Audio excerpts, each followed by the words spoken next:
திருவண்ணாமலை அருகே சாலையில் மூதாட்டி குறுக்கே வந்ததால் கட்டுப்பாட்டை இழந்த டீசல் லாரி திடீரென கவிழ்ந்து விபத்துக்குள்ளானது.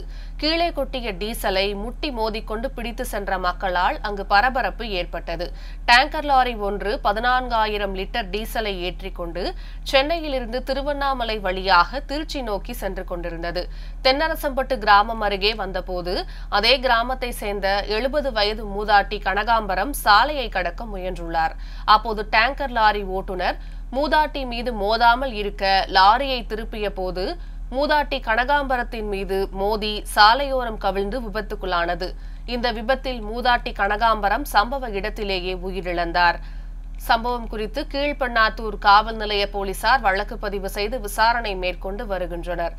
சாலையோரம் கவிழ்ந்த டேங்கர் லாரியில் இருந்து டீசல் சாலைகளில் ஆறாக ஓடியதால் இதுகுறித்த தகவல் அறிந்த மக்கள் கேன், குடம் உள்ளிட்ட பாத்திரங்களில் முட்டி மோதிக்கொண்டு டீசலை பிடித்து சென்றனர். சம்பவ இடத்திற்கு வந்த போலீசார் மூதாட்டியின் உடலை மீட்டு திருவண்ணாமலை அரசு மருத்துவக் கல்லூரி மருத்துவமனைக்கு பிரேத பரிசோதனைக்காக அனுப்பி வைத்தனர்.